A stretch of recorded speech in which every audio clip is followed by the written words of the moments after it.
And we begin, though, with breaking news out of Los Angeles. Good afternoon. I'm Sherman Chow. Police say 2 students have been shot inside a middle school, and we are told another female student is in custody. Police have recovered a weapon. We do not have conditions on those wounded. We do know one is a boy, the other is a girl. All this happened at Saul Castro Middle School, just west of downtown L.A. We will continue to follow this story. Also, we are following breaking news in West Houston. A robbery suspect shot and killed by police. This all started with an armed robbery at a convenience store. The suspect was then involved in a crash in the middle of rush hour. Matt Doherty is live at the scene. And what have you learned about all of this, Matt?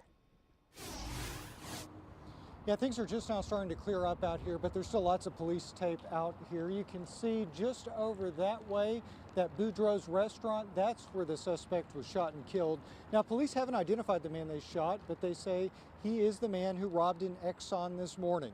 They say after he held up the gas station, he took off and eventually ended up here, heading north on the West Loop, where he was involved in a crash. Police say he got out of his car, got onto the HCC campus, and tried to carjack students. They told him to stop, but he wouldn't, they say. Then Police Chief Art Acevedo says he pointed a gun at police. We spoke with witnesses who were watching from the time the crash happened until the suspect and the police got to the other side of the building. This work crew says it was unusual because the suspect was casually walking the entire time. Nah, we didn't see no gun. We didn't see any walking. HPD had their gun, pulled, but he wasn't stopping, so.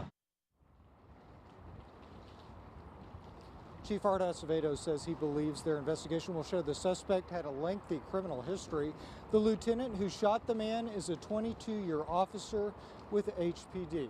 Now, of course, we are going to be out here all day long covering this and following the investigation. We're going to have later updates in our newscast coming up at 4, 5, and 6. But for now, we're live from the West Loop. Standing for Houston, Matt Doherty, KHOU 11 News. All right, wow, what a crazy story. Thank you, Matt. All right, let's take a live look at the Katy Freeway right now in West Houston. Crazy there as well. Traffic still backed up from a deadly accident. It had happened about 5 this morning. It was on I-10 near Highway 6, starting a major traffic jam at the beginning of rush hour. You're looking at video from Air 11. 2 18-wheelers collided, one of them slamming into the back of the other, which was stopped on the right shoulder. The cab of the moving big rig ended up inside the trailer of the parked big rig. 1 person died at the scene. Now to a deputy recovering in the hospital, shot by a man being arrested overnight. That led to a 3-hour-long standoff. The suspect is dead, another man was shot, and the moments after the shooting all caught on surveillance camera. This happened on Kiplin's Way Drive in North Harris County, and that is where our Michelle Choi joined us live with that footage and new details on that suspect. Michelle? Yeah, hey Sherman, good news is that deputy is expected to be okay. As for the suspect, we've learned that he was renting a room inside this house. Now we're told he shot that deputy while he was being arrested for an earlier incident. He somehow managed to pull out a gun from his waistband while handcuffed and shoot the deputy and another renter living inside. This is surveillance video we've obtained showing the moments that followed. You'll see that deputy running out, holding his arm. That's where he was hit. He drops to his knee, stumbles around. Seconds later, you see deputies helping the other guy who was shot. His girlfriend was also sleeping inside at the time, but later got out safely, unharmed. As for the gunman, he barricaded himself inside the house, but was later found upstairs, dead with a gunshot wound, still handcuffed. Whether he was hit by one of the deputies or he took his own life is still being investigated. Now, earlier we spoke with another renter at this place who told us the guy was a disabled Army vet and that he never showed any violent tendencies. He seemed like a decent guy, honestly.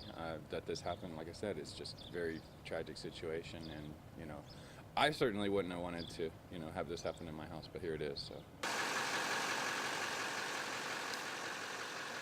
That renter also mentioned investigators had told him this all got started by an earlier incident last night when the suspect got into a confrontation with a woman, which led deputies to this house to arrest him. We're still trying to confirm that information from investigators. Now, there's still a lot of unanswered questions right now, guys, like how did this suspect still have a gun in his waistband after he was handcuffed? But what we do know is, again, good news, that deputy is going to be okay. As for the other man who was shot, at last check, we were told he is still in critical condition. Sherman, back to you. All right, yeah, a lot of questions. Thank you, Michelle. An update from spring now. 2 teens will be facing capital murder charges in the fatal shooting of another teenager this week. 17-year-olds Julian Velarde and Roderick Alexander are booked in the Harris County Jail. No bail has been set right now. Investigators say they shot 18-year-old Diego Andrade inside a car on Adonis Street during a robbery. Klein ISD has an alert out for students and parents. The district saying that a man tried to abduct a girl walking home from Island Elementary School on Tuesday. And earlier this month, the man tried to expose himself to girls near Klein Collins High School. Let's take a break from all the news now with a live look over downtown Houston this noon hour. Boy, there is some cloud cover hanging over the downtown skyline, and things are getting a bit warmer today. Brooks Connor here with a first look at the forecast. Brooks. You got it, Sherman. It's going to feel like springtime today. I've had a couple people on Facebook asking me, listen, I know you've been saying don't plant that spring garden, but it's beautiful outside. Look over my shoulder. Hotel Galvez in Galveston, perfect example. Blue skies, temperatures in the low 70s.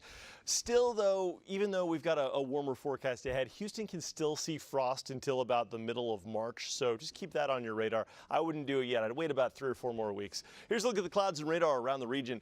Southerly flow, that's warm, humid air over the cooler waters, leading to a lot of low clouds just offshore, maybe even some sea fog. For our area, a high cloud mix with low clouds at the surface, and 73 right now in Houston, 77 degrees in Bay City. Just a beautiful day today. We're going to see temperatures warming up easily into the mid-70s before all is said and done. Coming up, though, we're going to talk about this colder air just to the north, flirting with the region, what that means for our rain chances and our long-range outlook. Sherman? All right, we'll see you in a couple of minutes. Thank you, Brooks. Still ahead this afternoon, we are remembering the astronauts killed 15 years ago when the space shuttle Columbia broke apart upon re-entry.